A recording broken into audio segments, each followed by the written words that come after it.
Hello दोस्तों, welcome to decode exam defence. मैं मिर्जा एहतशाम बेग, आपका मैथ्स एजुकेटर, आज आपके साथ एनडीए का जबरदस्त टॉपिक लेकर आया हूं। देखिए, जैसा आपको पता है, हम वो टॉपिक को छू रहे हैं जो टॉपिक हमारे छूट गए थे एनडीए 2020 के एग्जाम से पहले। अब हमारा सोल पर्पस है एनडीए 2021। जैसा आपने देखा कि हमारे बहुत सारे सवाल फंसे, और इनफैक्ट जो मैंने लास्ट के 2 दिन जो मोस्ट एक्सपेक्टेड की सीरीज चलाई थी उसमें से कुछ अच्छे से क्वेश्चंस फंसे। लास्ट वाला ही अगर आप मोस्ट एक्सपेक्टेड वाला देख लें जाके, जो पार्ट 2 था, उसमें मैंने जो है वेन डायग्राम के ऊपर सवाल कराया था, और जो 6 सितंबर का आपका एग्जाम बना उसमें पूरा वेन डायग्राम आ गया। तो मेरा बस आपसे यही कहना है कि जो पढ़ाया जा रहा है वो इंपॉर्टेंट है, उसको समझ के पढ़ते जाइए। कॉन्सेप्ट समझना ज्यादा इंपॉर्टेंट है, उसके बाद अपने आप स्पीड बढ़ेगी।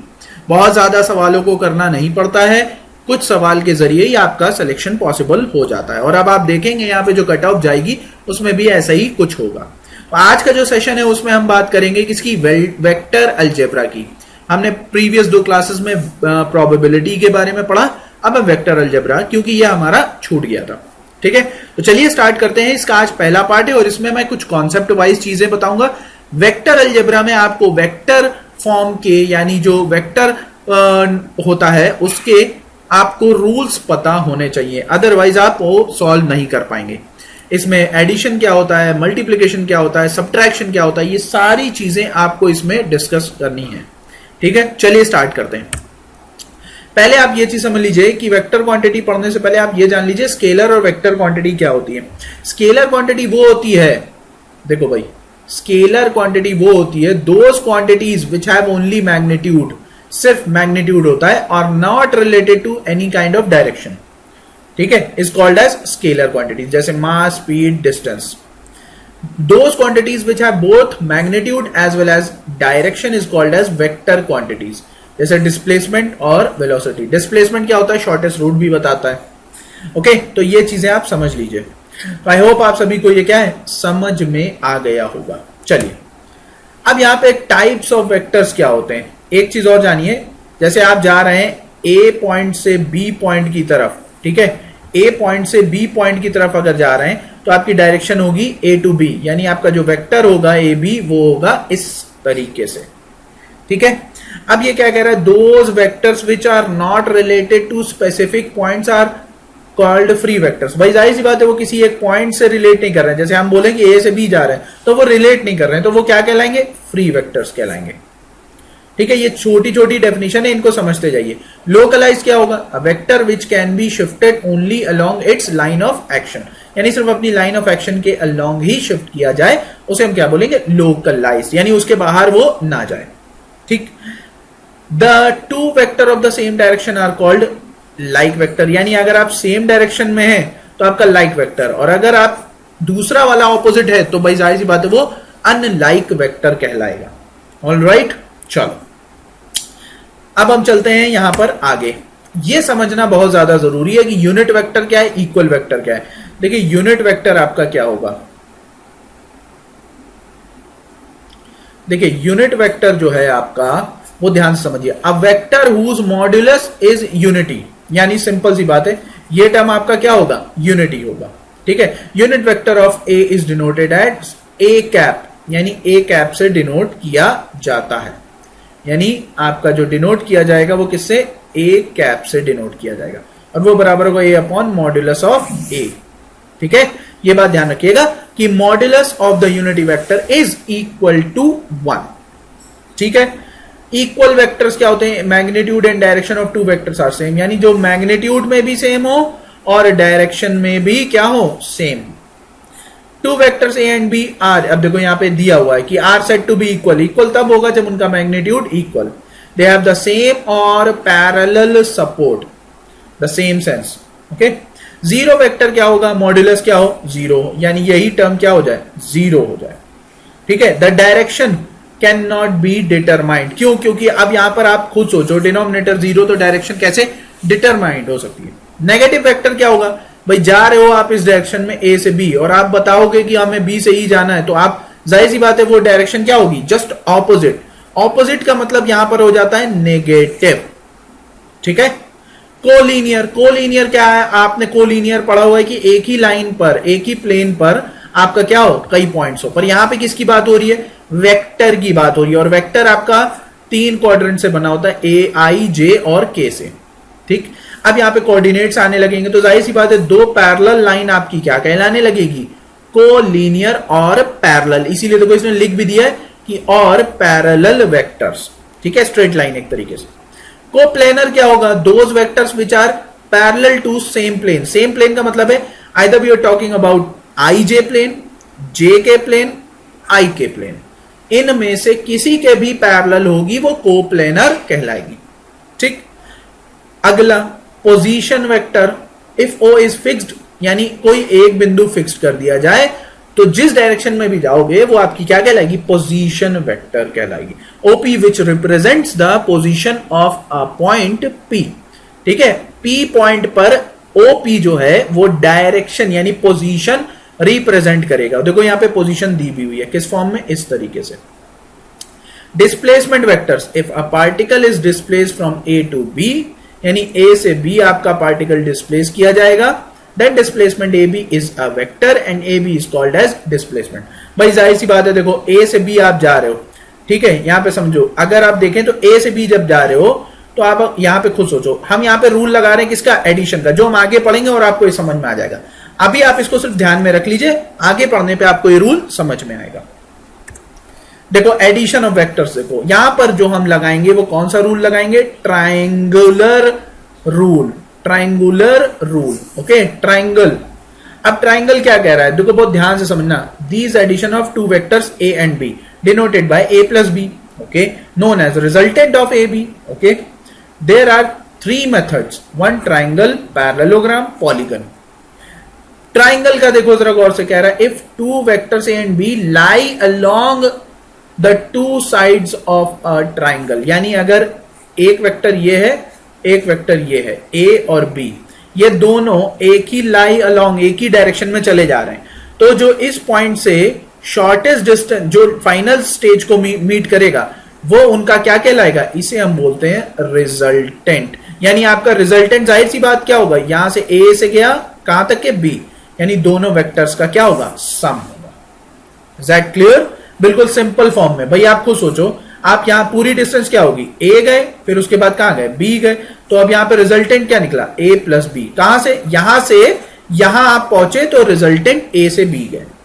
ठीक है, अब पैरेललोग्राम की बात कर रहा है। पैरेललोग्राम में जरा गौर से देखिए, पैरेललोग्राम में अगर आप 2 अलग अलग डायरेक्शन में गए, जैसे मान लो ये ए डायरेक्शन, ये बी डायरेक्शन, तो इसका रिजल्टेंट कौन होगा, मिडिल, क्योंकि यहां पर सेम मैच करेगा।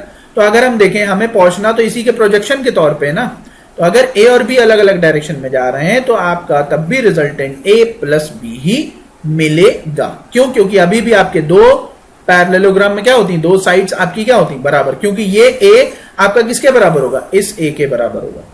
ठीक है, polygon, polygon law of vector addition. Polygon law आपका क्या होगा, पॉलीगॉन लॉ कहता है कि आप शुरू करते हैं यहां से, फिर इधर मुड़ जाते हैं, फिर इधर मुड़ जाते हैं, फिर इधर मुड़ जाते हैं, अब यहां पर आके आप रुके, तो भैया पहले गए आप A1, फिर गए A2, फिर A3, फिर A4, और अल्टीमेटली आप स्टार्टिंग से कहां तक गए, A4 के एंड पॉइंट तक। यानी आपने सब डिस्टेंस कवर किए और रिजल्टेंट आपका A1, A2, A3 और A4 के सम के बराबर होगा। रिजल्टेंट आपका nth टर्म तक भी जा सकता है, उसका रीजन है nth टर्म तक क्यों जाएगा, क्योंकि आप पूरा nth टर्म तक के डिस्टेंस कवर कर रहे हैं। जितने पॉइंट्स पे आप डायरेक्शन चेंज करेंगे उतनी डिस्टेंस वेक्टर की ऐड होगी। ओके, चलो अब properties of addition of vectors. Properties आपको देखनी है एडिशन ऑफ वेक्टर की। देखिए यहां पे सब अभी रूल चल रहा है, अगर आप रूल समझ गए कभी कोई दिक्कत नहीं होगी। एडिशन में आपकी क्यूमुटेटिव रूल भी लगेगा, इसका मतलब a प्लस बी क्या आपका b प्लस ए के बराबर होगा, हाँ होगा। देखो एडिशन में ये रूल होता ही होता है। देखिए कैसे, मान लो a आपका i प्लस जे प्लस के है, b आपका 2i plus 3j plus 4k है, तो जब आप इसको जोड़ोगे टोटल तो वो आपका हो जाएगा 3i plus 4j plus 5k। तो क्या हम इन दोनों को सिमिलरली नहीं बोल सकते, क्योंकि ये भी तो आपका आई कॉमन लेगा, जे कॉमन लेगा और के कॉमन लेगा। Is that clear? चलो एक और रूल लग रहा है आपका, addition of vectors associative. Associative क्या होता है? ए प्लस बी ब्रैकेट में सी के साथ, तो भाई ए बी प्लस सी के साथ ब्रैकेट में, बात एक ही है, एडिशन में ये दोनों रूल एप्लीकेबल होते हैं। ओके, अब यहां पे देखिए, अगर हम यहां पर एक ट्राइंगल की बात कर लें तो उस ट्राइंगल के कई पॉइंट्स निकलते हैं।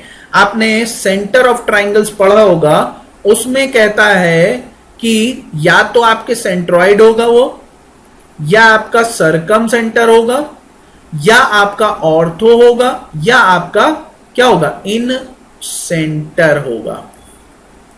ऑलराइट, तो ये बात समझ में आई आपको?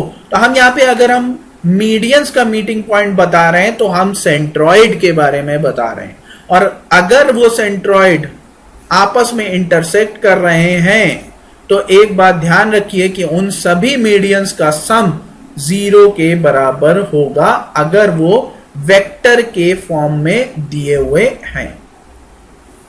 ठीक है, तो ये बात समझ लीजिएगा। डायरेक्शन आपको दी हुई है, समझदारी भरे क्वेश्चन को करना है। सिमिलरली आपका क्या हेक्सागोन में होगा, तो ये सारी प्रॉपर्टीज आपको ध्यान रखनी। इसमें इंपॉर्टेंट क्या है, एक बात देखो, अगर आप एक ट्राइंगल को m और n के फॉर्म में बांट रहे हैं, डिवाइड कर रहे हैं, सपोज करिए ये m है रेशियो और ये n है, तो ये जब गया होगा o a b, मैं म्यू और लैम्डा के बजाय m और n ले रहा हूं, तो अगर हम यहां पर देखें तो ये हो सकता है क्या m o a, ये हो सकता है n o b, तो आपका रिजल्टेंट क्या होगा भाई? आपका रिजल्टेंट होगा M O A plus N O B, यही होगा एक तरीके से। और आपको पता है O A plus O B बराबर क्या होता है? ओ जी, यानी ये रिजल्टेंट। तो ये बात ध्यान में रखेंगे आप।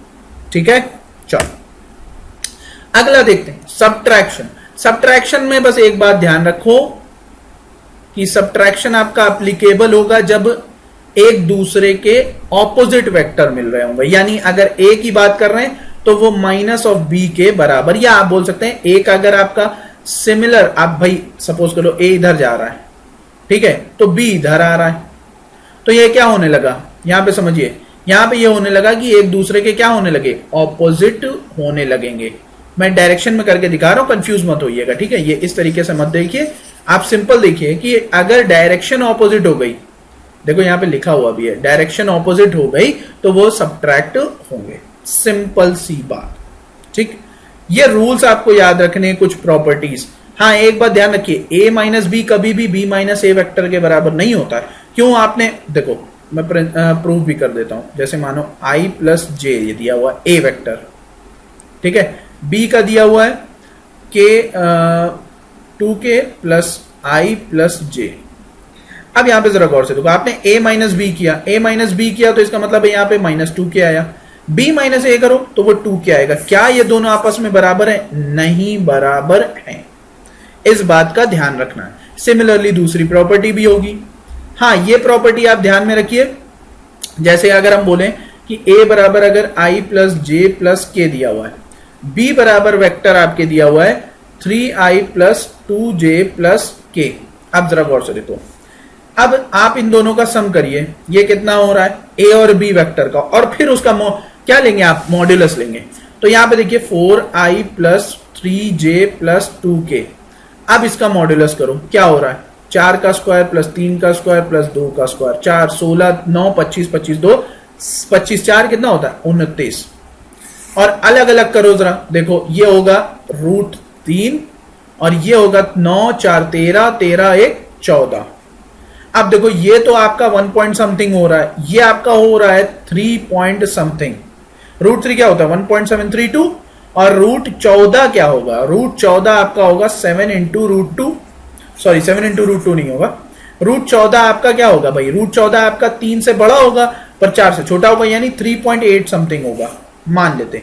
तो 38 और 17 अगर आप जोड़ें तो ये 5.5 जा रहा हो, जबकि ये आपका 5.5 से नीचे आएगा।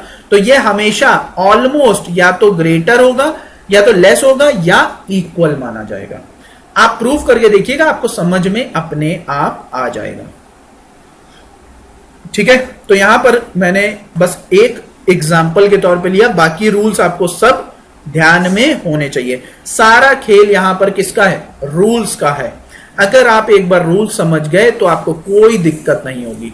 सवाल मैं आगे बहुत सारे कराऊंगा, जब हमारा इसका दूसरा पार्ट बनेगा उसमें बहुत ज्यादा सवाल होंगे। यहां पे आपके कॉन्सेप्ट हैं और कुछ क्वेश्चंस हैं, उन क्वेश्चंस को भी ट्रिकी तरीके से किया गया है। यहां पे अब बात आती है सबसे इंपॉर्टेंट सेगमेंट की, और वो सबसे इंपॉर्टेंट सेगमेंट है product of what? Vectors. Vector का प्रोडक्ट आपको देखना है, बहुत ध्यान से देखिए। दो टाइप के प्रोडक्ट मैंने लिखे, डॉट जिसको मैं बोलता हूं स्केलर, क्रॉस जिसको मैं बोलता हूं वेक्टर। यानी स्केलर और वेक्टर फॉर्म के क्या होंगे? आपके प्रोडक्ट होंगे। डॉट का मतलब ए डॉट बी, क्रॉस का मतलब A cross B. A dot B बराबर होता है modulus of A modulus of B into cos theta. Cross होता है modulus of A modulus of B into sine theta. यानी जब कभी भी आपसे पूछा जाएगा कि दो वेक्टर के बीच का एंगल निकालो, आंख बंद करके चले जाओगे किधर? स्केलर यानी डॉट प्रोडक्ट की तरफ। ये एक हिडन ट्रूथ है, ये एक आपका क्या है? हिडन ट्रूथ है। इस बात को ध्यान में रखिए, हमेशा ये बात गांठ बांध लो कि जब कभी भी एंगल के किन्हीं दो वेक्टर के बीच का एंगल पूछा जाए तो डॉट प्रोडक्ट का इस्तेमाल करेंगे। ठीक है, चलो कुछ प्रॉपर्टीज देख लेते हैं डॉट प्रोडक्ट्स की। स्केलर दिया हुआ ना, स्केलर का मतलब होता है डॉट प्रोडक्ट। क्या कह रहा है? द स्केलर, अच्छा ए डॉट बी हमेशा बी डॉट ए के बराबर होता है। ओके, अब ये पता होगा इसको कि ये एक्स आई जे के क्वाड्रेंट्स पे है, तो यहां पर आपका डिस्ट्रीब्यूटिव लॉ लगेगा, A dot B plus C applicable है, यानी A B dot plus A dot C. Alright, similarly dot में आप यहां पर स्प्लिट कर सकते हो किसी के साथ भी, कोई भी, यानी एम ए के साथ अगर कोफिशिएंट है तो एम बी के साथ हो सकता है, अगर एम ए और एन बी दोनों आपस में डॉट प्रोडक्ट में है। Is that clear? आपको यह भी पता है कि दो डॉट प्रोडक्ट मॉड्यूलस का स्क्वायर बनाते हैं। ठीक है, सिमिलरली अगर हम यहां पर देखें सबसे इंपॉर्टेंट लाइन, अगर दो वेक्टर आपस में परपेंडिकुलर हैं तो भाई देखो यहां पे एक बात सोचो, दो वेक्टर परपेंडिकुलर हैं यानी ये लाइन और ये लाइन परपेंडिकुलर है, तब आप खुद सोचिए उन दोनों के बीच का एंगल कितना बन रहा है? 90 डिग्री। तो डॉट प्रोडक्ट में आप देखो क्या निकल कर आएगा? जीरो कैसे आ रहा है? Modulus of A modulus of B cos 90, और कॉस 90 हमेशा क्या होता है? जीरो। इसका मतलब है 90 डिग्री पे ये जीरो प्रूफ कर रहे हैं। ठीक, दो वेक्टर का रिलेशन देखो, दो वेक्टर आपके दिए हो सकते हैं a1i plus a2j and so on a33k। अगर हम इन दोनों को, अगर हम इनके वैल्यूज को मल्टीप्लाई कराएं या अगर हम देखें तो जरा गौर से देखिए, i इंटू आई बनेगा, j इंटू जे बनेगा, k इंटू के बनेगा, ये सब की वैल्यू 1 के बराबर होगी। ठीक है, मॉड्यूलस हो जाएगा। इसका मतलब है, लेकिन i into J, J into के इंटू आई, ये जीरो के बराबर होंगे। ये बात ध्यान में रखिएगा, ठीक है, क्योंकि परपेंडिकुलर रिलेशन बन रहा है। तो यहां पर मैंने आपसे क्या बोला, जब कभी भी आपको प्रोडक्ट के बारे में पूछा जाए आप इस्तेमाल करेंगे हमेशा क्या? Dot product. ठीक है, ये आपका फॉर्मूला है, इजी वे में कर लीजिएगा, ये बात ध्यान में रखिएगा। जब आप यहां पे दो वेक्टर को मल्टीप्लाई कर रहे हैं तो आप खुद सोचिए, आई जे जे के आई सब जीरो हो जाएगा, सिर्फ आई आई जे जे के आपका वैल्यू देगा। तो जब ये वैल्यू देगा तो आपको कोई दिक्कत नहीं होनी चाहिए। ओके, चलो अब यहां पे आगे क्या कह रहा है? आगे कह रहा है if a1 a2 b1 b2 c1 c2, भाई वो सब रूल्स हैं, ये सारे आपको समझ लेने हैं। ठीक, हाँ, यहां पे प्रोजेक्शन का इंपॉर्टेंट रूल है। प्रोजेक्शन क्या है यहां पे समझो। प्रोजेक्शन कह रहा है कि अगर आप एक ही वर्टेक्स से दो डायरेक्शन में गए ए और बी, तो यहां पर आपका प्रोजेक्शन हम परपेंडिकुलर डाल के यूज करेंगे, और ये परपेंडिकुलर से फिर जो एंगल बनेगा वो 0 से 90 डिग्री के बीच का होगा। ठीक, सिमिलरली आपका दो अलग अलग भी हो सकता है इस तरीके से। फिर अगर हम प्रोजेक्शन यहां पे लें तब भी हम ये डालेंगे, तो ये क्या हो जाएगा 90 से 180 डिग्री के बीच में। ठीक है, तो इस तरीके से आपके 4 पॉसिबल सिनारियो बनेंगे। बस आपको ध्यान क्या रखना है, देखिए आपको ध्यान रखना है प्रोजेक्शन किसके अलोंग है। जैसे अगर मैं देखूं यहां पर कि अगर प्रोजेक्शन बी ए के अलोंग है तो बी डॉट ए होगा, और जिसके अलोंग है वो डिनोमिनेटर में, ए के अलोंग है तो ए डिनोमिनेटर में, बी के अलोंग है तो बी डिनोमिनेटर में। ठीक है, ए अलोंग बी है तो A dot B, B along A है तो B dot A. Is that clear? ये रूल्स आपको सारे ध्यान में रखने हैं। तो आई होप आप सभी को समझ में आ रहा होगा। यहां पे देखते हैं वेक्टर प्रोडक्ट इंपॉर्टेंट है। देखो वेक्टर प्रोडक्ट क्या कह रहा है। देखिए वेक्टर प्रोडक्ट जो आपका होता है क्रॉस प्रोडक्ट होता है। क्रॉस प्रोडक्ट आप क्या इस्तेमाल करेंगे? देखिए क्रॉस प्रोडक्ट यानी ए क्रॉस बी कभी भी बी क्रॉस ए के बराबर नहीं होता है। क्यों? क्योंकि यहां पे ए क्रॉस बी जो बनेगा वो माइनस बी क्रॉस ए के हो जाएगा। ठीक है, ये बात ध्यान में रखिए। Alright, if M N scalar है, भाई यहां पे देख सकते हो आप, यहां पे डिस्ट्रीब्यूटिव लॉ लगा सकते हो। ये बात समझ लीजिए, ए क्रॉस बी प्लस सी यानी ए क्रॉस बी प्लस ए क्रॉस सी। ये प्रॉपर्टी ध्यान रखो, ये प्रॉपर्टी इंपॉर्टेंट है क्योंकि यहां पे डिटर्मिनेंट का इस्तेमाल होने लगता है। जब आप कभी भी ए क्रॉस बी करेंगे और दो वेक्टर आपको दिए हैं आई जे के फॉर्म में, कुछ मत करिएगा, एक डिटर्मिनेंट बना लीजिएगा। जैसे हमने क्या बनाया था, आपका सॉल्व किया था a1 a2 a3 b1 b2 b3। याद रखिए एक ही रो में दोनों वेक्टर के कोफिशिएंट होने चाहिए। ठीक है, एक रो यानी सेकंड रो में ए का और थर्ड रो में बी का, और बाकी आई जे के। हाँ, यहां पे क्रॉस प्रोडक्ट में जब i इंटू आई या j इंटू जे या k इंटू के होगा तो वो 0 के बराबर हो जाएगा। ठीक है, ये बात ध्यान में रखेंगे आप। लेकिन जब i इंटू जे होगा तो वो k के बराबर होगा, j इंटू के होगा तो i, k इंटू आई होगा तो j। एक बात ध्यान में रखो, इसे याद कैसे रखोगे? Cyclic formula. देखो ये i है, ये j है, ये k है। भाई अगर आप एंटी क्लॉकवाइज जा रहे हो तो ये बात ध्यान में रखिए कि एंटी क्लॉकवाइज हमेशा पॉजिटिव साइन दर्शाएगा, क्लॉकवाइज जब जाओगे तो वो नेगेटिव साइन दर्शाएगा। इस बात का ध्यान में रखिए। ठीक है, तो यहां पे आपके सारे रूल्स हैं, ट्राइंगल है वो इजी वे में आप कर ले जाएंगे। ऑलराइट, चलिए ये रूल्स आपको याद होने चाहिए। ध्यान से देखिए, पैरेललोग्राम में आप क्या कर रहे हो भाई, हम परपेंडिकुलर डाल रहे हैं और उसके बाद हम उसका इस्तेमाल कर रहे हैं। एरिया क्या होता है पैरेललोग्राम का?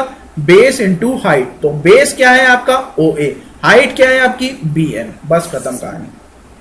ठीक है, जब क्रॉस मल्टीप्लाई होगा तो आपको पता है कि ये प्रोजेक्शन एक तरीके से निकला था, उसके बाद इजी हो जाएगा AB साइन थीटा। चलो अब हम पहले सवाल की तरफ चलते हैं। हमारा पहला सवाल क्या कह रहा है? देखिए आपका पहला ही सवाल प्रीवियस ईयर का है। तो अब मैं क्या कर रहा हूं, PQRS लिखे दे रहा हूं। P है आपका 3i plus 2j, okay. Q है आपका 2i plus 2j plus k, R है आपका 4i minus j plus k, S है 2i plus 2j plus 3k। Alright, अब ये कह रहा है विच one of the following is the correct. Magnitude निकालना है। मैग्नीट्यूड कैसे निकालते हो? स्क्वायर रूट ऑफ 3 का स्क्वायर प्लस 2 का स्क्वायर, स्क्वायर रूट ऑफ 2 का स्क्वायर प्लस 2 का स्क्वायर प्लस 1 का स्क्वायर, स्क्वायर रूट ऑफ 4 का स्क्वायर प्लस माइनस 1 का स्क्वायर प्लस 1 का square, square root of what? 2 का स्क्वायर प्लस 2 का स्क्वायर प्लस 3 का स्क्वायर। अब देखो यहां पे कैसे सॉल्व होता है। P आपका निकल कर आएगा, जरा गौर से देखिए, PQRS हम सबको स्क्वायर रूट में रखेंगे। 9 4 13 और ये 9, ठीक है। ये कितना हो जाएगा? 16 और 2 18। ये कितना हो जाएगा भाई? 4 4 8 8 9 17। तो क्लियरली सबसे बड़ा आपका R, फिर S, फिर P, फिर Q। That's your correct order. RS, sorry पहला वाला नहीं होगा, जस्ट अ मिनट, एक मिनट। मैं सही कर दे रहा हूं, देखिए आर एस पी क्यू है ना, आर एस पी क्यू, तो देखो आर एस पी क्यू यानी कौन सा, सी वाला ऑप्शन करेक्ट होगा। ठीक है, तो ये बात ध्यान में रखिएगा, इजी तरीके से सवाल सॉल्व हो जाता है। अगला सवाल देखिए, ये आपका हेक्सागोन है। हेक्सागोन का सवाल आप कैसे करेंगे, रूल आपको पता है, लेकिन यहां पर हमें रूल लगाने की जरूरत नहीं, क्योंकि सिर्फ कितने, 3 ही वेक्टर की वैल्यू दी हुई है, ई जे, जे आई और एच आई एच की। तो जब 3 वेक्टर है तो हम उसे क्या कर सकते हैं, डिस्ट्रीब्यूटिव लॉ बना सकते हैं। ठीक है, सॉरी डिस्ट्रीब्यूटिव कह रहे हैं हम, यहां पर एडिशन का रूल लगा देंगे। कैसे, खुद सोचो। अगर आप देखें यहां पर, तो हम एक ट्राइंगल बनाते हैं। देखो ट्राइंगल जब हम बनाएंगे भाई, देखो यहां पर क्या हो रहा है, ई जे आई जे, और यहां पर हमें बताना है जे आई।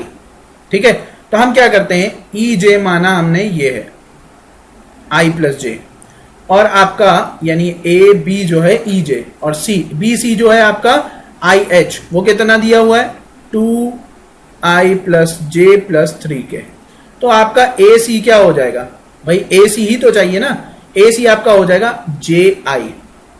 बस कुछ नहीं करना है, ए सी बराबर C sorry A B plus B C, यानी अगर आप इन दोनों को जोड़ दें तो आपका आंसर आएगा 3i plus 2j plus 3k, यानी आपका सी ऑप्शन करेक्ट है।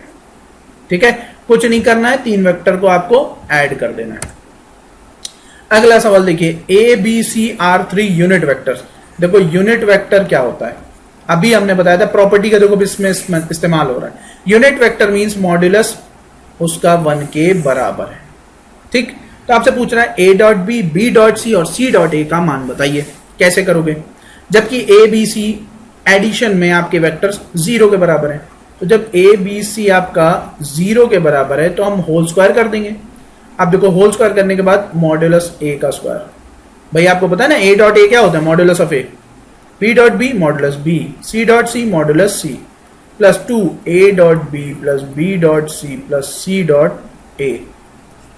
अब यहां पे देखो ये 0 के बराबर है, तो ये वैल्यू 1, ये वैल्यू 1, ये वैल्यू 1, क्यों, क्योंकि ये तीनों यूनिट वेक्टर हैं।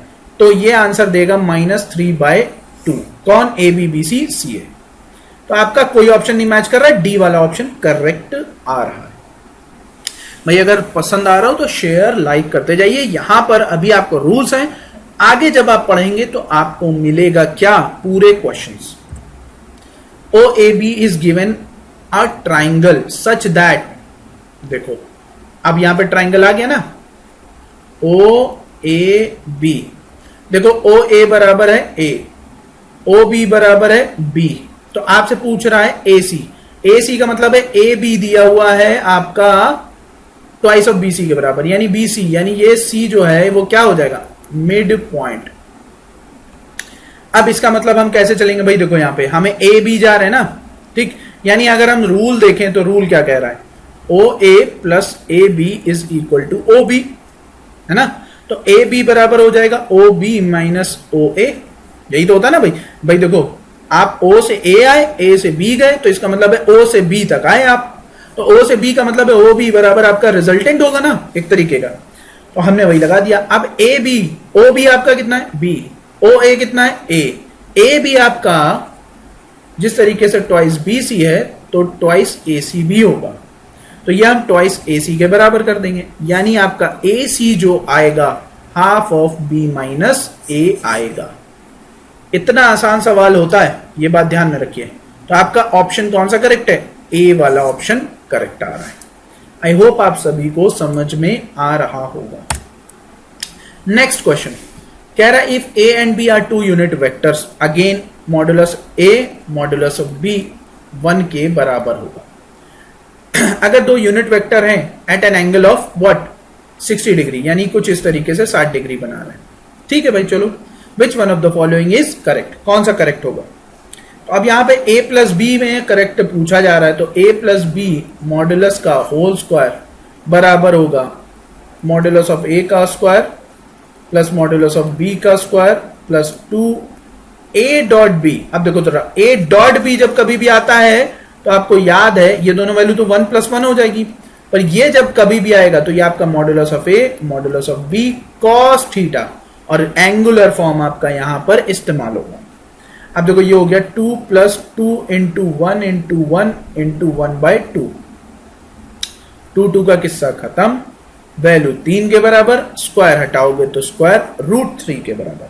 स्क्वायर रूट 3 की वैल्यू 1.732 होती है। क्लियरली ए प्लस बी आपका क्या ऑप्शन ए के बराबर होगा। सॉरी ऑप्शन ए नहीं, ग्रेटर है ना, sorry just a minute, option B के बराबर होगा। तो इस तरीके से सवालों को टैकल करना है आपको। आई होप आप सभी को ये सेशन समझ में आया होगा। रूल्स आपके सामने हैं, जब हम नेक्स्ट क्लास में मिलेंगे तो कुछ और रूल्स को देखेंगे और कुछ धमाकेदार सवालों को भी डील करेंगे। ये सिर्फ आपके कॉन्सेप्ट के लिए था, मैंने बहुत ज्यादा सवाल जान के नहीं रखे ताकि यहां पर आपको पहले कॉन्सेप्ट समझ में आए, और जब आप प्रैक्टिस करें तब मैं आपके सामने सवालों की झड़ी पैदा कर दूं। तो फिलहाल के लिए यहीं तक के रखते हैं भाई। ये बात ध्यान रखिए, जिसको सीडीएस की टेस्ट सीरीज लेनी है वो हमसे कांटेक्ट कर सकता है। ये हमारा टेलीग्राम चैनल है, इसमें जाकर आप हमें मैसेज कर सकते हैं सीडीएस टेस्ट 2020। ऑलराइट, और इस वीडियो का यानी एनडीए के सभी वीडियोस के लिंक आपके जो है इस डिस्क्रिप्शन में मिलेंगे, प्लेलिस्ट के लिए जो है मिलेगा लिंक। तो फिलहाल के लिए यहीं तक के, सब्सक्राइब कर लीजिए, लाइक कर दीजिए, बेल आइकन को दबाना मत भूलिए, इंपॉर्टेंट है। Okay, till then, thank you, Jai Hind.